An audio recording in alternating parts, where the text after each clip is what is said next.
The screen glowed in the darkness of the cabin, casting pale blue light across Elena's trembling fingers. She hunched forward in the leather seat, one hand cupping her phone to shield it from view, the other hovering over the keyboard as she typed with careful precision. How to hide bruises. Makeup techniques for covering dark marks. Can TSA see bruises through clothing? Her breath came shallow and quick. The private jet hummed around her, carrying her somewhere she didn't want to go, to a man she'd stopped loving 3 years ago. Marcus had sent the plane. Marcus always got what he wanted, and right now, what he wanted was her back in Boston, back under his control, back where she could be reminded of her place. She scrolled through the search results, her other hand unconsciously moving to the tender spot on her upper arm where his fingers had dug in during their last argument. 5 perfect oval bruises, hidden now beneath the cashmere sleeves of her borrowed sweater. The sweater belonged to Katerina, her only friend in New York, who'd helped her pack in the middle of the night with tear-filled eyes and whispered promises that it would all be okay. But nothing was okay. Nothing had been okay for a very long time. Elena clicked on an article about color-correcting concealer, her eyes scanning frantically. Green cancels out red. Yellow for purple. She needed to remember this. She needed to. The phone vanished from her hands. She gasped, jerking upright in her seat, her heart slamming against her ribs as she spun around. He stood in the aisle behind her, impossibly tall in the confined space of the cabin, dressed entirely in black. His eyes, cold, calculating the color of smoke and steel, fixed on her phone screen. Then they lifted to her face, and Elena felt the blood drain from her cheeks. Roman Volkov. She'd seen him exactly once before, 3 months ago, at a gallery opening in Manhattan. He'd been standing in the corner with 2 men who moved like predators, his presence so commanding that the entire room seemed to orbit around him. Elena had felt his gaze on her then, heavy and assessing, but Marcus had pulled her away before she could even make eye contact.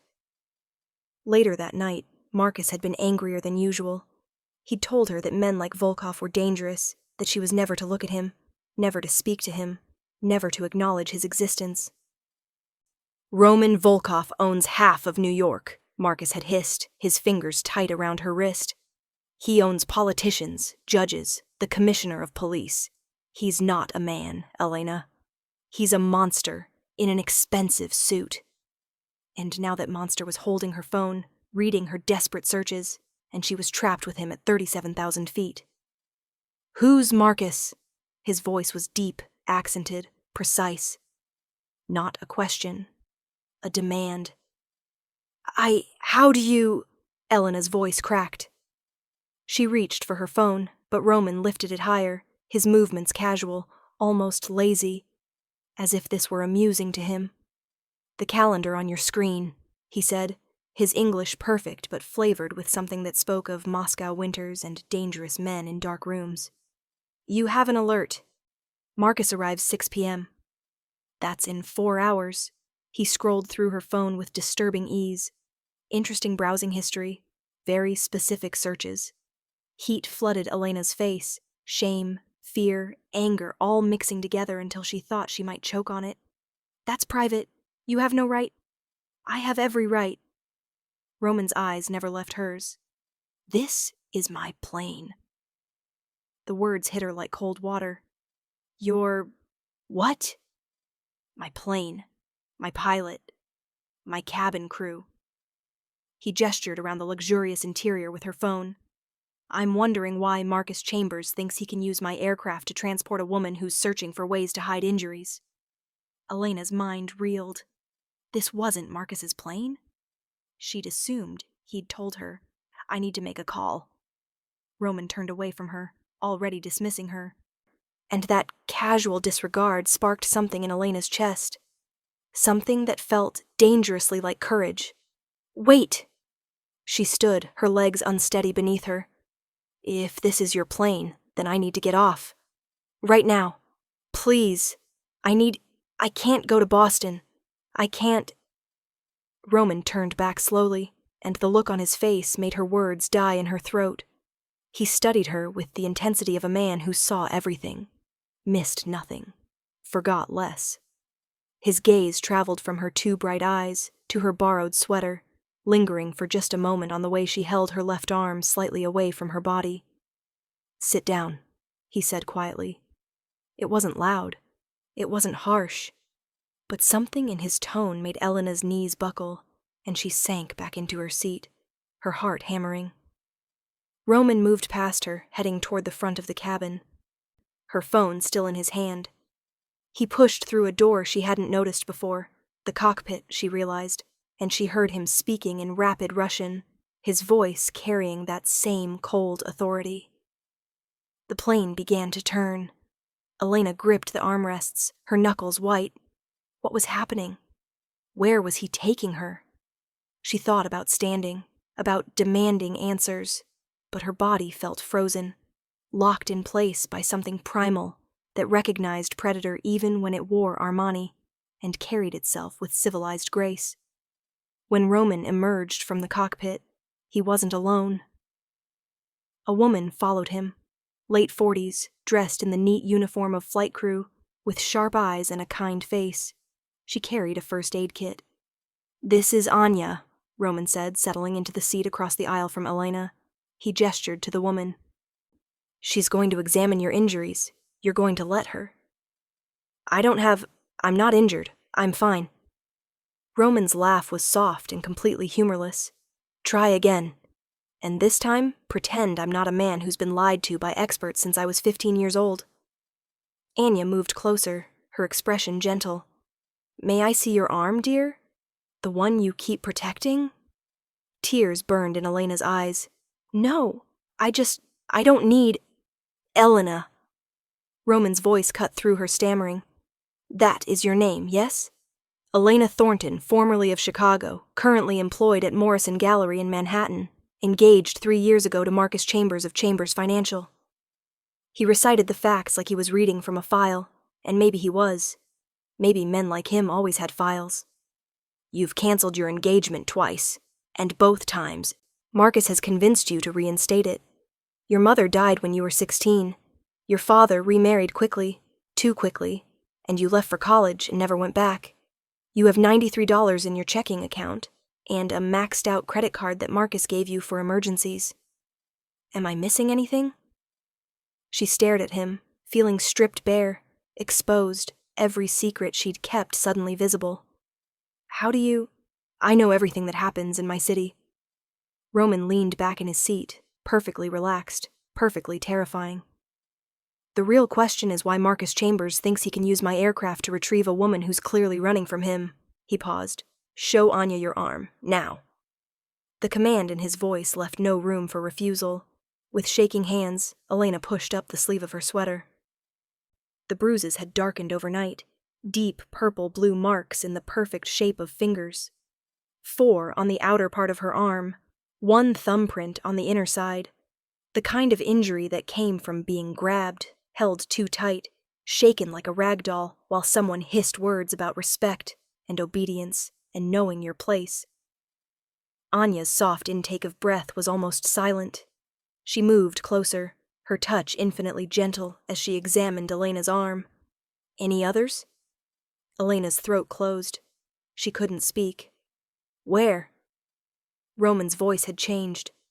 Something dark and dangerous moved beneath the civilized surface, like a shark gliding through deep water. "Where else did he hurt you?" He didn't mean to. He was just upset. He's been under a lot of stress, and I shouldn't have said..." The excuses tumbled out, pathetic and familiar. She'd said them so many times before, to herself, to Katerina, to the face in the mirror that looked a little more hollow each day. Roman stood. He crossed the small distance between them in 2 strides and crouched in front of her seat, bringing himself to her eye level. Up close, she could see the faint scar along his jaw, the flecks of silver in his dark hair, the absolute focus in his eyes that made her feel like the only person in the world. "Listen to me very carefully," he said, his voice soft and more terrifying for its gentleness. "You will never apologize for another man's violence. Not to me. Not to anyone. Do you understand? Elena's breath hitched. You don't understand. If I don't go back, he has connections. He knows people. He'll find me and he'll do nothing. Roman reached out slowly, telegraphing his movement, and took her uninjured hand. His fingers were warm, his touch surprisingly gentle for a man who radiated such danger. Because you're not going to Boston. You're not going back to him. And if Marcus Chambers is foolish enough to come looking for you, he'll discover exactly what happens when someone damages what's mine. I'm not yours, Elena whispered, but the words came out uncertain, questioning. Roman's smile was slow, predatory, and sent shivers down her spine. No? Then why did I just turn my plane around and redirect us to my private island, instead of letting you fly into the arms of a man who leaves marks on you? Her mind stuttered over his words. Your island? You can't just... I don't even know you. You can't just kidnap me. I'm not kidnapping you. I'm rescuing you. There's a difference. He stood, releasing her hand, and she immediately felt the loss of his warmth. Anya will tend to your injuries. There's a bedroom in the back. You'll sleep. When you wake up, we'll be somewhere Marcus Chambers doesn't have connections, doesn't know people, and definitely can't reach you. Why? The question burst from Elena's chest. Why would you do this? What do you want from me? Roman paused at the entrance to the cockpit, looking back at her over his shoulder. The light from the windows caught his profile, turning him into something carved from marble and shadow. 3 months ago, he said quietly, I watched you at a gallery opening. You were looking at a painting. Vermeer. The love letter. And there was such longing on your face, like you were seeing something you'd lost and could never get back. Then your fiancé pulled you away, and I saw your expression go blank. Empty, like someone had turned off a light. He turned to face her fully. I've seen many things in my life, Elena. Terrible things. Beautiful things. Things that would haunt you in your dreams. But I've never seen someone erase themselves so completely just because a mediocre man walked into the room. Elena's chest ached. She remembered that painting. She remembered Marcus's hand on her elbow, tight enough to hurt. She remembered going home that night and staring at her reflection, wondering when she'd become this hollow version of herself. You want to know what I want from you? Roman continued. I want to see that light come back, and I want to make sure Marcus Chambers never puts it out again. He disappeared into the cockpit, the door closing softly behind him. Anya touched Elena's shoulder, drawing her attention back. Come, she said gently. Let me take care of these bruises, and then you should rest. We have a long flight ahead. Elena let herself be led to the bedroom at the back of the cabin, her mind spinning. This was insane. She was on a plane with Roman Volkov, a man Marcus had warned her about, a man who everyone said was dangerous, ruthless, capable of terrible things. But his hands had been gentle when he touched her. His voice had been kind. And when he looked at her bruises, she'd seen something flash through his eyes that looked like fury, not at her, but for her. As Anya carefully applied ointment to the marks on her arm, Elena found herself thinking about that moment in the gallery 3 months ago. She'd felt Roman's gaze on her like heat, like weight, like a tension of a kind she hadn't experienced in years. She'd wanted to look, had been desperate to look. But Marcus had pulled her away, and that night had been one of the worst. You were making eyes at him, Marcus had said, his face twisted with jealousy. Roman Volkov. Do you have any idea what kind of man he is? What he could do to you? Now she was about to find out. And the strangest part, the part that should terrify her, but somehow didn't, was that she wanted to know. Wanted to see what existed on the other side of the cage she'd been living in for 3 years. Wanted to find out who Elena Thornton could be when she wasn't busy making herself smaller, quieter, less. As the medication took effect and exhaustion pulled her toward sleep, Elena heard voices from the main cabin. Roman speaking in rapid Russian, and then, in English, cold and clear. I don't care what arrangement you had with Chambers. It's terminated. And send a message. If he comes looking for her, I'll consider it a declaration of war. Elena closed her eyes, and for the first time in 3 years, she slept without fear. She woke to sunlight and the scent of coffee. The plane had landed. Through the window beside the bed, Elena could see white sand and impossibly blue water. Palm trees swaying in a breeze that looked warm and gentle. Paradise. An island that probably didn't appear on any map, owned by a man who existed in the shadows of the world. She found her phone on the nightstand, returned while she slept, and her breath caught. 17 missed calls from Marcus. 32 text messages, growing increasingly frantic and then threatening. Where are you? Elena, answer me. You're making a huge mistake. I know you're with him. Do you have any idea what you've done? He'll destroy you. I'm the only one who's ever cared about you, and this is how you repay me. Her hands shook as she scrolled through them. Even now, even here, Marcus's words had power. They wrapped around her chest like hands, squeezing, making it hard to breathe. Delete them. Elena jumped, spinning to find Roman standing in the doorway. He'd changed clothes, linen pants and a loose white shirt, barefoot, looking nothing like the dangerous man in black from the plane. He looked almost normal, almost safe, but his eyes still held that predatory intelligence. I can't just... He's going to be so angry. Elena. Roman crossed the room, moving with that fluid grace that made her think of dangerous animals. He stopped in front of her, close enough that she could feel the heat radiating from his body. Do you want to read those messages? No.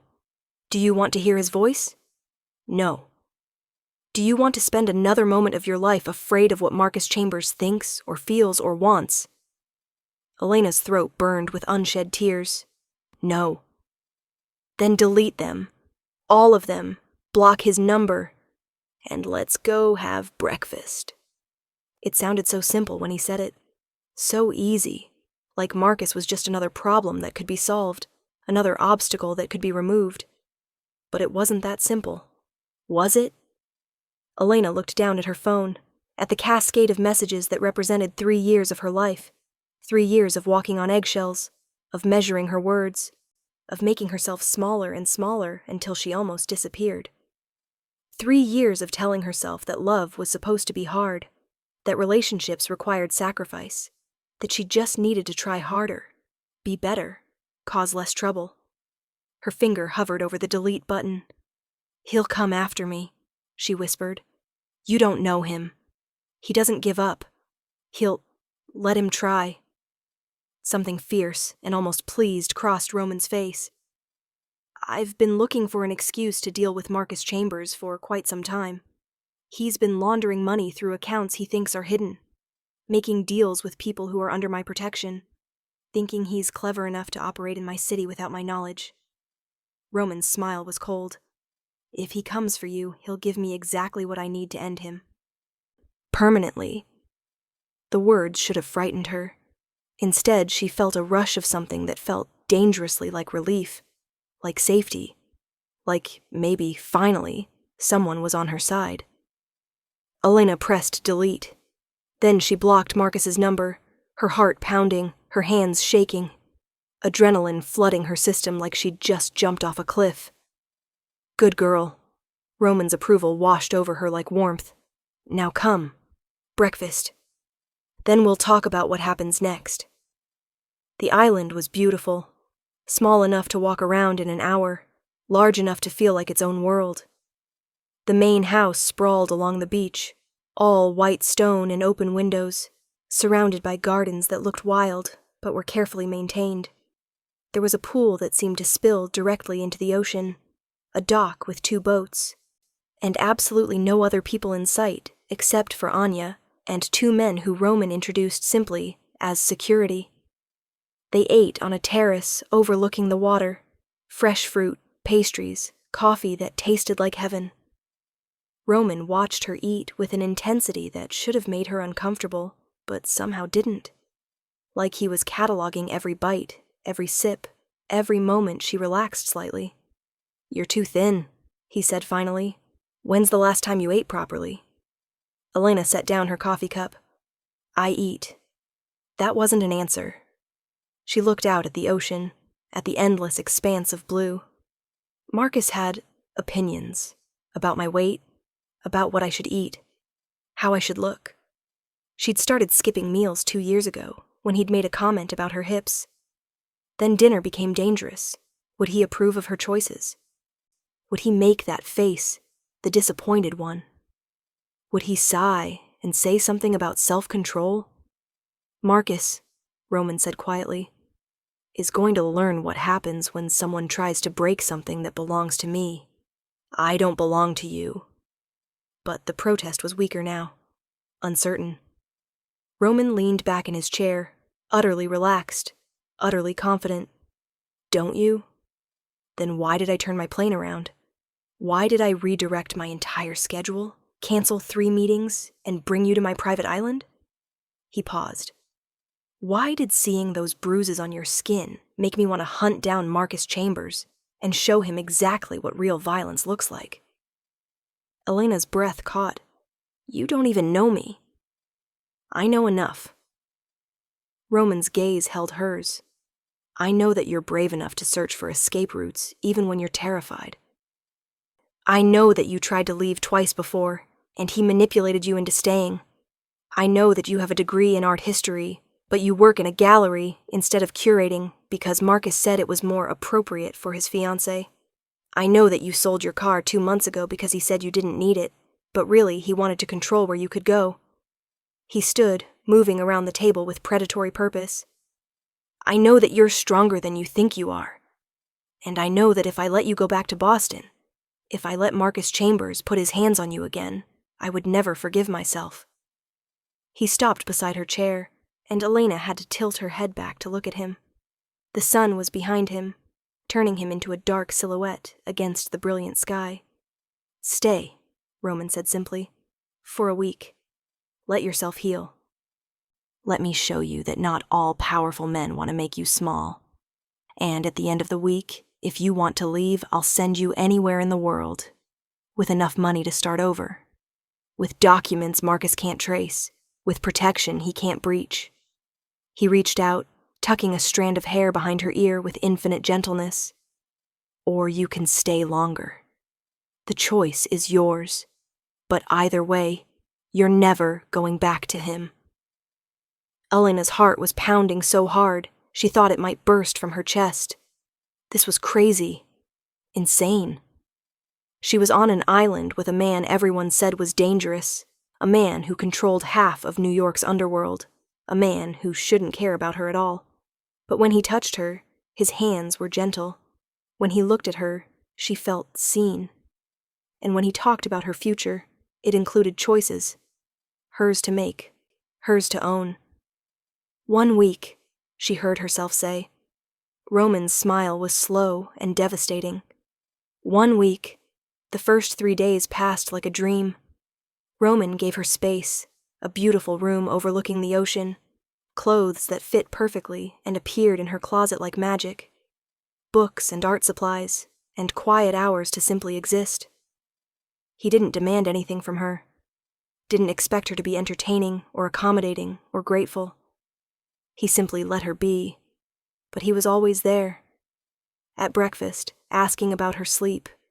At lunch, drawing her into conversations about art and history and philosophy. At dinner, telling her stories about Moscow, about his grandmother who'd raised him, about the empire he'd built from nothing. He never mentioned Marcus, never brought up what happened next. He just gave her space to breathe. And slowly, carefully, Elena felt something inside her chest begin to unfurl. Like a plant that had been kept in the dark, suddenly feeling sunlight. On the 4th day, she found Roman in his study, a room lined with books overlooking the ocean. He was on the phone, speaking Russian, his voice hard and commanding. He looked up when she entered, held up 1 finger, then concluded his call with a few sharp words. Elena, is everything all right? She'd been planning this moment all day, gathering her courage, reminding herself that she was allowed to ask questions, to demand answers, to take up space. Why me? Roman set down his phone. I don't understand the question. Yes, you do. Elena moved further into the room. You're Roman Volkov. You could have anyone. Any woman in New York would... She stopped, frustrated. Why turn your plane around for me? Why bring me here? What do you want? Roman was quiet for a long moment, studying her with those steel-gray eyes. Finally, he stood and crossed to the window, looking out at the water. When I was 15, he said quietly, my father died. Murdered by people who wanted his territory. I should have died too. Would have, except my mother hid me in a closet and faced them alone. He paused. I heard everything. Every word. Every sound. When it was over, I came out and found her. What they'd done to her. Elena's hand went to her throat. I was 15, and I had nothing. No money. No power. No way to make them pay. Roman's voice was flat, emotionless, and somehow that made it worse. So I spent the next 20 years building an empire, becoming someone those men feared. Making sure that no one could ever hurt someone I cared about again because I was too weak to stop them. He turned back to face her. Last month, I received intelligence about Marcus Chambers, about his business dealings, his connections, his habits. I learned that he'd been engaged twice before you. Both times those women left him suddenly. One moved to California and refuses to speak about their relationship. The other settled out of court for an undisclosed sum and signed an NDA. His eyes hardened. So when I saw him at that gallery, with his hand wrapped around your arm like he owned you, with you looking like a ghost of yourself, I made a decision. What decision? That if I ever had the opportunity to remove you from his influence, I would take it. No matter the cost.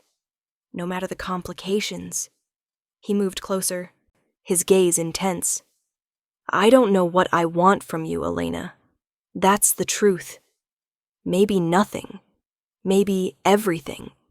But I know what I don't want. I don't want to read your name in an obituary 3 years from now. I don't want to hear that Marcus Chambers finally went too far. I don't want to spend the rest of my life knowing I had the power to save you and chose not to. Elena's eyes burned with tears. I'm not your responsibility. No, you're not. Roman reached out, cupping her face with one large hand. His palm was warm against her cheek, his touch achingly gentle. You're my choice. The tears spilled over then, tracking down her face, and Roman caught them with his thumb.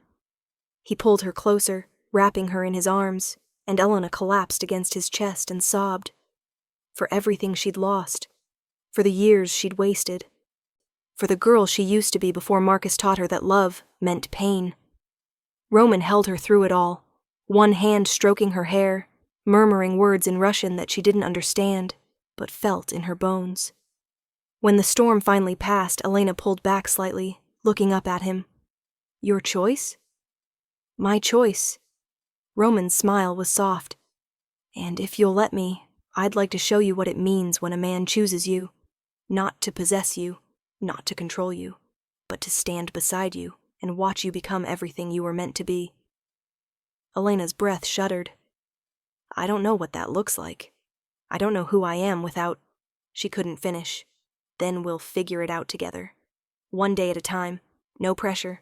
No expectations. His thumb brushed her lower lip. Just you and me, and as much time as you need. Something shifted in Elena's chest. Something fundamental and terrifying, and wonderful. 1 more week, she whispered. Roman's smile was brilliant. 1 more week. The second week passed faster than the first. Roman taught her to sail, his hands covering hers on the wheel, his voice patient as he explained winds and currents. They swam in the ocean, and he didn't comment on the scars she tried to hide, the faint marks on her wrists from where Marcus had grabbed her during their first fight, the burn on her shoulder from a cigarette that accidentally touched her during an argument. He just saw them, acknowledged them with his eyes, and made it clear that her body was hers. Her story was hers, and he would wait as long as it took for her to tell him. They talked for hours about everything and nothing. Roman told her about his grandmother, who'd taught him that true strength was choosing gentleness when you had the power to destroy. She told him about her mother, about losing her, about the gaping hole that loss had left, and how Marcus had seemed to fill it for a while. He was kind at first, Elena admitted one evening, sitting on the beach as the sun set. Attentive. He made me feel special. Seen. She drew patterns in the sand. Then slowly, so slowly I didn't notice, he started making suggestions. My clothes were too revealing. My friends were bad influences. My job was beneath me. Each suggestion made sense on its own, but together they were a cage. Roman sat beside her, close but not touching. That's how men like Marcus work. They isolate you slowly, make you dependent, convince you that you need them to survive. Did you ever? Elena hesitated. Have you ever hurt someone you cared about? Roman was quiet for a long moment. Yes, not physically. But I've made decisions that hurt people who trusted me. I've chosen empire over relationships. I've been cold when I should have been kind. He looked at her. The difference is that I regret those choices. I work to be better. Marcus regrets only that you left. He'll never change, Elena. Men like him don't. She knew he was right. Had known it for a long time if she was honest, but knowing and accepting were different things. What happens when the 2 weeks are over? She asked quietly. Roman reached out, taking her hand. His fingers threaded through hers, warm and solid and safe. Whatever you want to happen. You can stay here. You can go to Paris. I have a flat there. You can go back to New York, and I'll make sure Marcus never comes near you. You can... He paused. You can come home with me. Not to my bed. Not until you're ready. If you're ever ready. But to my home. Where I can make sure you're safe while you figure out who Elena Thornton wants to be. Home. The word should have scared her. Instead, it felt like an anchor. A port in a storm she'd been lost in for years. I want to see him, Elena said suddenly. Roman's hand tightened on hers. Marcus? Yes. I want to tell him myself. I want him to hear it from me that it's over. Really over. That I choose to leave. That I'm not his to control anymore. She looked at Roman. Can you arrange that? Somewhere public? Somewhere safe? Something dark and pleased crossed Roman's face. I can arrange that. Are you sure? No, but I need to do it anyway. Roman raised her hand to his lips, pressing a kiss to her knuckles. Then we'll do it together. The meeting was arranged for 5 days later, in a private room at one of New York's most exclusive restaurants. Roman had insisted on neutral territory, witnesses nearby, and security that made Marcus's bodyguards look like children playing dress-up. Elena wore a dress Roman had given her, deep blue silk that made her feel powerful and beautiful, and nothing like the woman Marcus had tried to mold her into. She'd let her hair down, wore makeup she chose, and when she looked in the mirror, she saw someone she almost recognized, someone who looked a little like the girl she used to be, before fear became her constant companion. Roman walked beside her into the restaurant, his hand at the small of her back. Not possessive, just present, just there. Marcus was already seated when they entered the private room. He stood when he saw her, his face cycling through emotions, relief, anger, jealousy, and finally settling into that expression she knew so well, the one that said he was disappointed, that she'd let him down, that he was the victim here. Elena, thank God. He moved toward her, but Roman stepped smoothly between them. Mr. Chambers, please, sit down. Marcus's eyes went to Roman, and something flickered there. Fear. Volkov, I don't know what she's told you, but sit down. The command in Roman's voice was absolute. Marcus sat. Elena took the chair across from him, Roman standing behind her like a dark angel. She could feel his presence, solid and unshakable, and it gave her courage. "I'm not coming back," she said clearly. "This engagement is over. Permanently." Marcus's face shifted, his voice taking on that wounded tone. "Baby, I know you're upset about our fight, but we can work through this. We always do. I love you. You don't love me. You love controlling me. There's a difference." "That's not... Elena, he's manipulating you. Can't you see that? Roman Volkov is not a good man. He's dangerous. He's using you to get to me. And when he's done..." "He turned his plane around," Elena interrupted softly. "When he saw what I was searching for, when he saw my bruises, he turned his plane around. You know what you did when you saw those same bruises? You told me to wear longer sleeves so people wouldn't get the wrong idea." Marcus's face hardened. "You're being dramatic. I barely touched you. Stop." Elena's voice was steady now. "I'm done pretending. I'm done making excuses for you. I'm done believing that I somehow deserved the way you treated me." She stood, and Roman moved with her, a shadow at her back. "I want you to hear this clearly, Marcus. I am leaving you. I don't want your money. I don't want your connections. I don't want anything from you except for you to leave me alone. You can't just... I have rights. We're engaged.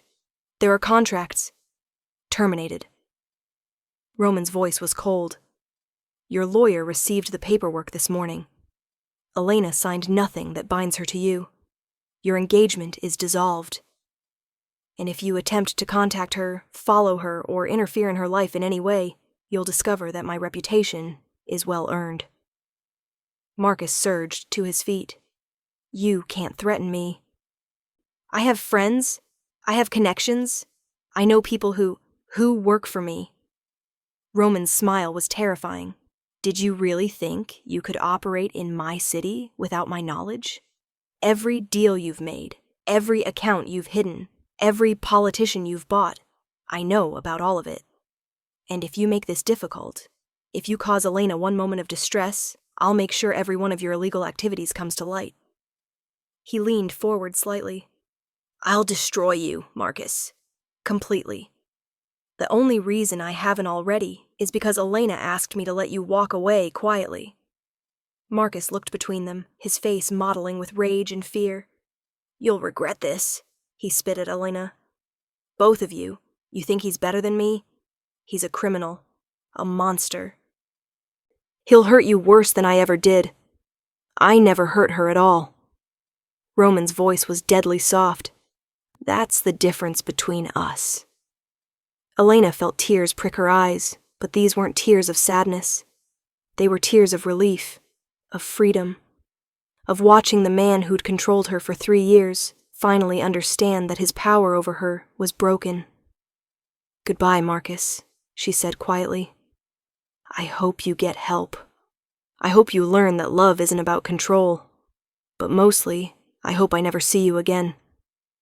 She turned and walked toward the door, Roman beside her. Behind them, she heard Marcus shouting, his voice breaking, but Roman's security was already moving in, escorting him out through a different exit. Outside, the New York evening was cool and clear. Elena took a deep breath, feeling like she'd been underwater for 3 years and had finally broken the surface. "How do you feel?" Roman asked quietly. "Free." Elena turned to look at him. Really look at him. This man who'd turned his plane around for a stranger, who'd given her space to heal, who'd stood beside her while she reclaimed her voice. Terrified, but free. Roman's smile was soft. "Good. That's good." He held out his hand. "Come, let's go home." Home. Not his home. Not her home. Just home. Elena took his hand. Okay. 3 months later, Elena stood in the gallery. Not Morrison Gallery, but her own gallery, funded by an anonymous investor who Roman claimed wasn't him, though they both knew better. The opening was tonight, and the walls were covered with work from emerging artists, with pieces that made people feel something real. She wore a dress she'd chosen herself, stood in shoes that didn't hurt, had spent the afternoon laughing with Katerina about everything and nothing. And when Roman walked through the door, dressed in charcoal gray, his eyes finding hers immediately across the crowded room, Elena felt her heart skip. He'd been patient. For 3 months, he'd been patient. Giving her space to build her business, to find herself, to become someone separate from Marcus's shadow. They had dinner twice a week, talked every day. Slowly, carefully, built something that felt less like rescue and more like partnership. But she'd seen the way he looked at her, had felt the tension between them growing, tightening, becoming something neither of them could ignore much longer. Tonight, she'd decided, tonight she would stop being afraid. Stop holding back. Stop treating herself like something fragile that might break. The gallery opening was a success. Every piece sold, every artist glowing. The night air full of champagne and laughter and possibility. But Elena barely noticed any of it. She was too aware of Roman, of his presence like gravity, of the way his eyes tracked her across the room. When the last guest finally left and the gallery grew quiet, Elena found him standing in front of her favorite piece, an abstract painting in deep blues and silvers, all movement and emotion. "You did well," Roman said quietly. "Your mother would be proud." Elena moved to stand beside him. "How do you know that?" "Because I've spent 3 months watching you become the person you were always meant to be. Brilliant, creative, strong." He turned to face her. "You don't need me anymore, Elena. You're ready to stand on your own." Her heart clenched. "Is that what you want? For me to stand on my own?" "What I want," Roman said carefully. "And what's best for you might be different things." "What if they're the same thing?" Elena stepped closer, her heart pounding. "What if what I want is you? Not because I need rescuing, not because I'm afraid, but because I choose you. Because you chose me. Because when I imagine my future, you're in it." Roman's control cracked. She saw it in his eyes, in the way his hands clenched. "Elena, I love you." The words burst from her chest. "I know it's too soon. I know I'm probably still healing. I know you've been patient and careful and good, but I don't want patient anymore. I don't want careful. I want..." Roman kissed her. One moment they were standing apart. The next, his hands were in her hair, his mouth on hers, and the world narrowed to just this. Just him. Just the feeling of being wanted and choosing to want back. When they finally broke apart, both breathing hard, Roman pressed his forehead to hers. "I've wanted to do that for 4 months, since the moment I saw you searching for ways to hide bruises, and decided that I would burn the world down before I let anyone hurt you again." "So dramatic," Elena breathed, smiling. "I'm Russian. We're dramatic." His thumb brushed her cheek. "Elena Thornton, will you let me love you, properly, completely, for as long as you'll have me? Only if you let me love you back, properly, completely." She kissed him again, softer this time. "For as long as we both shall live." Roman pulled back slightly, his eyes searching hers. "Was that a proposal? Maybe. Is that allowed? Can the rescued princess propose to the dangerous Mafia boss? Absolutely not. It's completely inappropriate." His smile was brilliant. "But I accept anyway." Elena laughed, and it felt like flying, like freedom, like finally coming home. "Though," Roman added, pulling her closer, "I should warn you that I bought this building, and the 2 on either side. I'm planning to convert them into artist studios and additional gallery space. I've also established a foundation in your name to support emerging artists, and I may have spoken to several museums about mounting an exhibition of work you curate." "Roman, too much? Way too much." Elena smiled. "But also perfect. You're perfect. This is perfect." "It's not perfect," Roman said seriously. "We're not perfect. I'm still a dangerous man who does dangerous things. You're still healing from trauma that will take time to process. We'll have hard days, difficult moments, Times when you'll wonder if you made the right choice. And I will spend every single one of those days proving that you did, that I choose you, that I see you, that I will never, ever make you small. He pulled her close, his voice dropping to a whisper. I will burn cities for you, Elena. I will move mountains. I will destroy anyone who tries to hurt you, because you're mine now, and I protect what's mine. Yours, Elena agreed, and you're mine. That's how this works, right? Partnership, equality, two people choosing each other. Exactly. Roman kissed her forehead, her cheek, her lips. Two people choosing each other. Every day. For the rest of our lives. Outside, the New York night glittered with possibility. Inside the gallery, surrounded by art and beauty and the life she'd built from ashes, Elena Thornton kissed the man who'd turned his plane around for a stranger and discovered that sometimes the most dangerous thing you can do is choose to be free. And sometimes the person who saves you is the one everyone warned you about. Sometimes the monster in the expensive suit is exactly what you need. 6 weeks later, on a Friday evening that started like any other, Elena was in the gallery going through catalogs for an upcoming exhibition when her phone buzzed with a text from an unknown number. You look beautiful when you think no one's watching. Her blood turned to ice.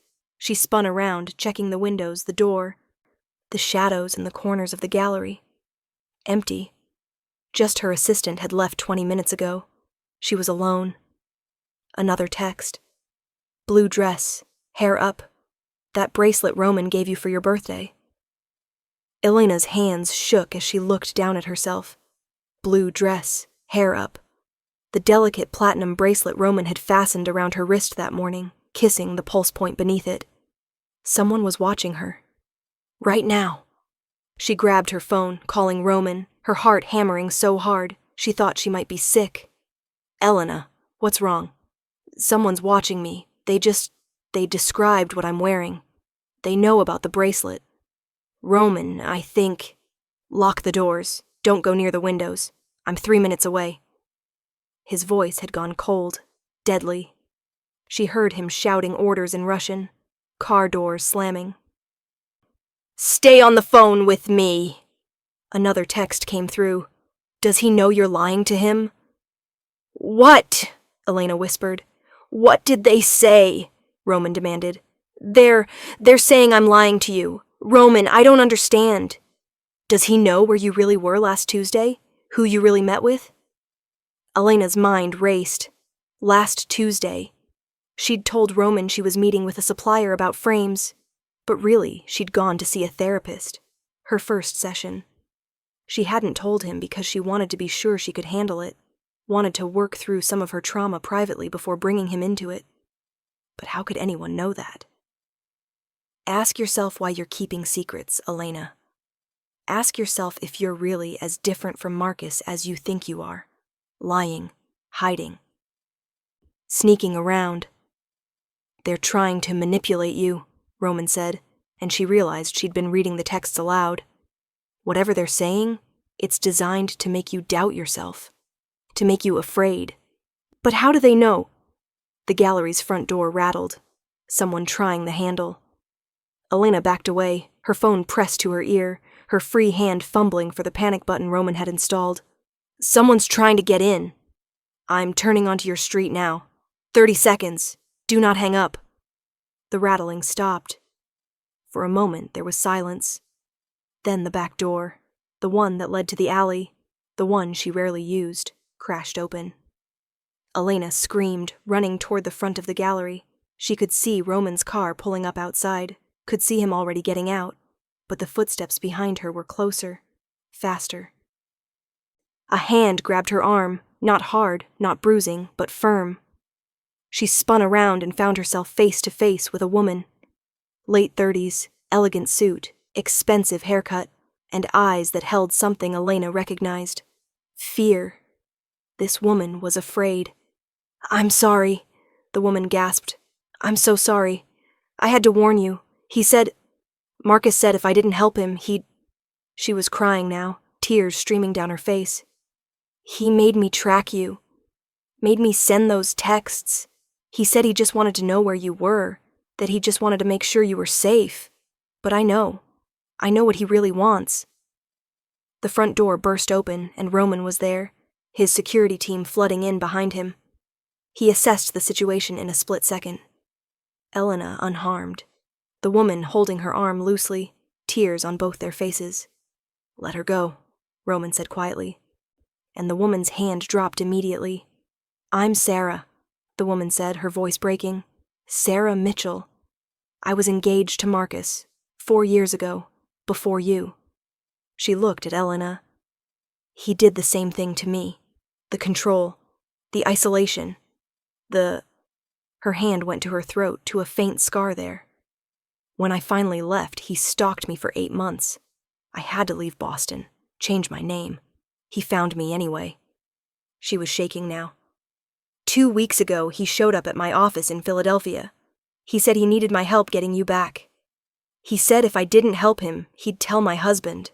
My husband doesn't know about Marcus, about what happened." "Sarah." Roman's voice was gentle despite the steel beneath it.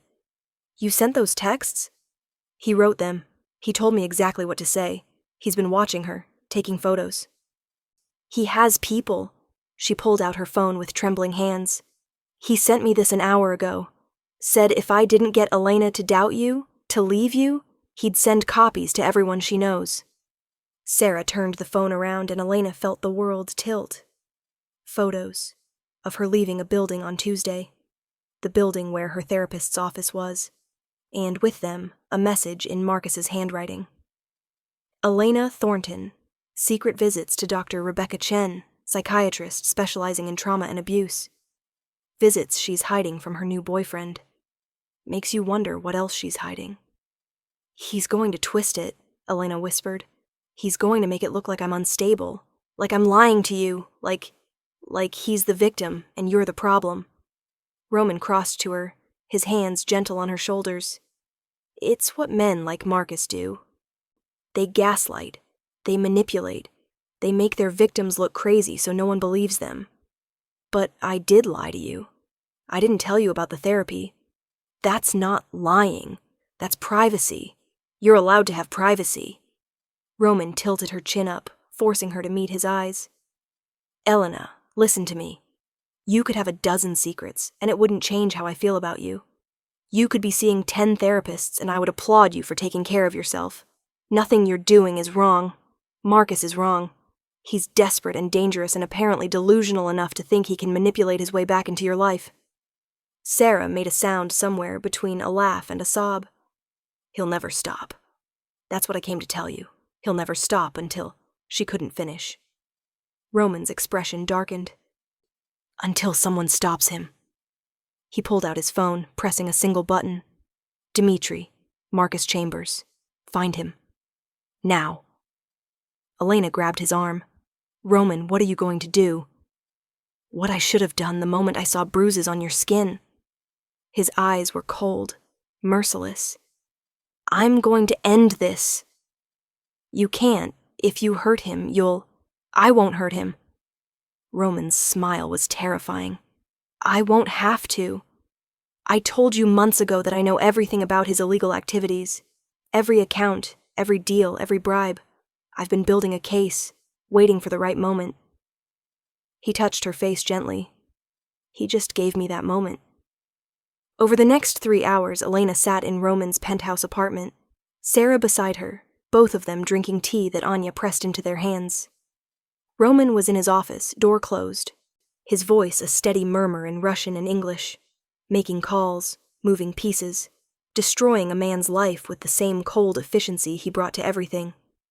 Sarah told her story, how Marcus had been charming at first, how the control started slowly, how by the end she'd been terrified to leave her own apartment without permission, how she'd finally escaped with help from her brother, only to spend years looking over her shoulder.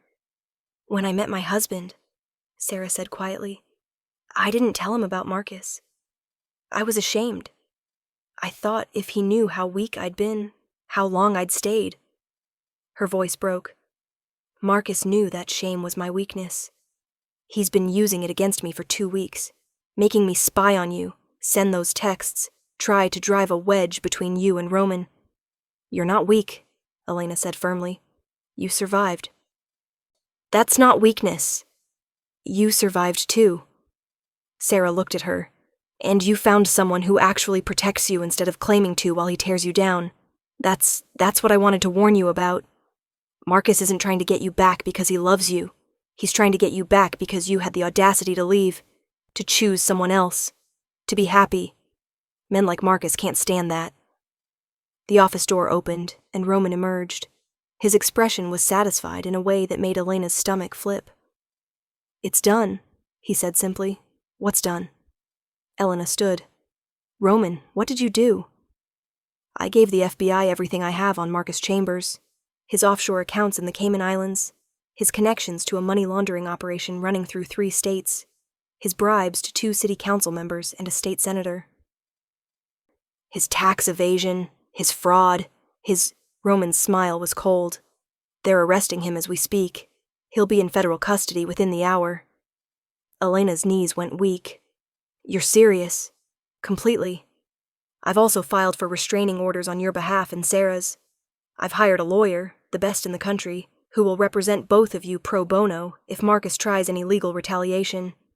And I've made it very clear to several key people that Marcus Chambers is no longer under anyone's protection. Roman crossed to Elena, pulling her into his arms. He can't hurt you now. Either of you. I won't allow it. Sarah was crying again, but this time with relief. Thank you. God, thank you. Don't thank me. Thank Elena for having the courage to leave, for being brave enough to let someone help her, for refusing to let Marcus break her. Roman kissed the top of Elena's head. She saved herself. I just made sure she stayed saved. Elena buried her face in his chest, breathing in his scent, cedar and smoke and safety. What if he gets out? What if he makes bail? He won't. Not for what he's being charged with. And even if somehow he did. Roman's arms tightened around her. I would put you on my plane and take you somewhere he could never find you. I would dismantle his life piece by piece. I would do whatever it took to keep you safe. But it won't come to that. Marcus Chambers' reign of terror is over. The news broke the next morning. Marcus Chambers, prominent Boston financier, arrested on multiple federal charges. His assets frozen, his connections severed, his carefully constructed life collapsing like a house of cards. Elena read the headlines in Roman's kitchen, still wearing his shirt from the night before, coffee warming her hands. Sarah had gone home to her husband, had finally told him everything, and he'd held her while she cried, and promised that they'd face it together. How do you feel? Roman asked, sliding his arms around her waist from behind. Strange. Elena leaned back against him. I thought I'd feel triumphant, vindicated. But mostly I just feel sad. Sad for who I was when I was with him. Sad for Sarah and whoever else he hurt. Sad that someone can be so broken that they need to break other people. That's because you're a good person. Roman pressed a kiss to her temple. Marcus would feel triumphant. You feel compassion. That's the difference between you. Elena turned in his arms. I need to tell you something. About the therapy. You don't have to. I want to. She took a breath. I started going because I was having nightmares. Not about Marcus specifically. Just about being trapped. About not being able to move or speak or get away. And I would wake up terrified. And you were there. And you were so patient. But I thought... Her voice wavered. I thought maybe if I worked through some of it on my own first, I wouldn't be so broken when I came to you. Roman's expression softened. Elena, you're not broken. You're healing. There's a difference. I should have told you. Maybe. But I understand why you didn't. He cupped her face in his hands. I keep forgetting that you spent 3 years with a man who punished you for having needs, who made you feel like wanting help was weakness. I should have made it clearer that with me, you're allowed to need things. You're allowed to struggle. You're allowed to heal at your own pace. I love you, Elena whispered. I love you so much it scares me sometimes. Good. Roman's smile was soft. I've been terrified since the moment I turned that plane around. Seems only fair you should be scared too. She laughed, and he caught the sound with his mouth, kissing her until the fear faded, and all that remained was this. This moment. This man. This life she was building from the ashes of her old one. Later that afternoon, Roman took her to the jeweler. Not to buy her something, though he'd tried, but to have the bracelet he'd given her fitted properly. The jeweler was an old Russian man with gentle hands and kind eyes, and while he worked, Roman told her about his grandmother again. She used to say that the best revenge is living well, Roman said, watching the jeweler adjust the delicate platinum links, that the people who hurt you want you to stay small, stay scared, stay broken. So the worst thing you can do to them is heal. Thrive. Become more than they ever imagined you could be. Your grandmother sounds wise. She was. She also said that when you find someone worth keeping, you hold on with both hands, and you never let go.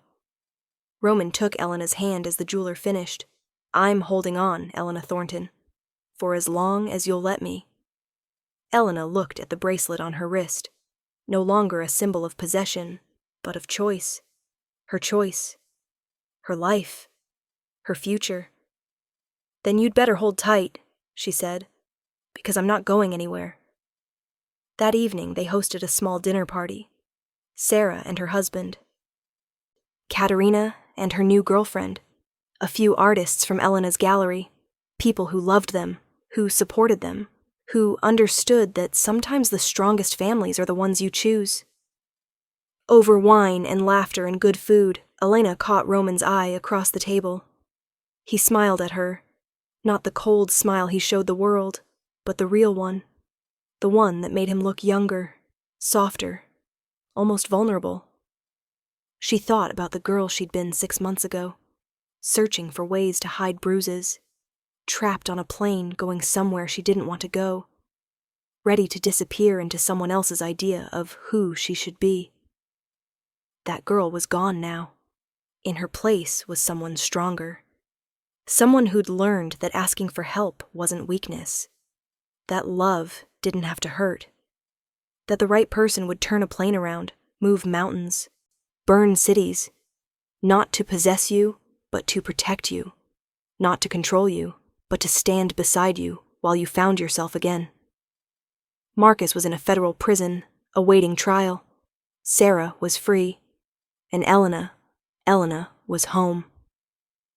Later, as their guests left and the New York night sparkled with possibility outside the windows, Roman pulled her onto the balcony. The city stretched out before them, full of light and life and endless potential. I have something for you, he said, reaching into his pocket. Elena laughed. Roman, you give me too much already. It's not jewelry. It's not even really a gift. He pulled out a small velvet box. Open it. Inside was a key, simple, silver, unremarkable. A key? To my home, to every property I own, to every safe house, every apartment, every bolt hole I've ever used. Roman's voice was serious. I'm giving you access to everything, Elena, complete access, because I want you to know that there are no locked doors between us, no secrets. No places you can't go. He took her hand. You have the freedom to leave any time you want. The resources to go anywhere in the world. The power to walk away if I ever make you feel even a fraction of what Marcus made you feel. Elena's eyes filled with tears. You're giving me the freedom to leave? I'm giving you the choice to stay. Real choice. Not because you're trapped or scared or dependent, but because you want to be here. With me, building this life together. Roman pulled her close. That's the only way I want you, Elena. Free, powerful, choosing me every single day because you want to, not because you have to. She kissed him then, pouring everything she felt into it. All her love, her gratitude, her absolute certainty that this was right. This was real. This was what love was supposed to feel like. I choose you, she whispered against his lips. I choose us. Every single day for the rest of my life, I choose this. Roman's smile was brilliant, joyful, completely unguarded. Then I'm the luckiest man alive. Below them, New York glittered and hummed with life. Behind them, in the warm glow of home, their future waited. And somewhere in a federal prison, Marcus Chambers was finally learning what happened when you tried to cage something meant to fly. Elena Thornton had been rescued, but more importantly, she'd learned to rescue herself. And in doing so, she'd found not just freedom, but love. Real love, the kind that made you stronger instead of smaller, the kind that gave you wings instead of chains. The kind of love worth turning a plane around for, the kind of love worth everything.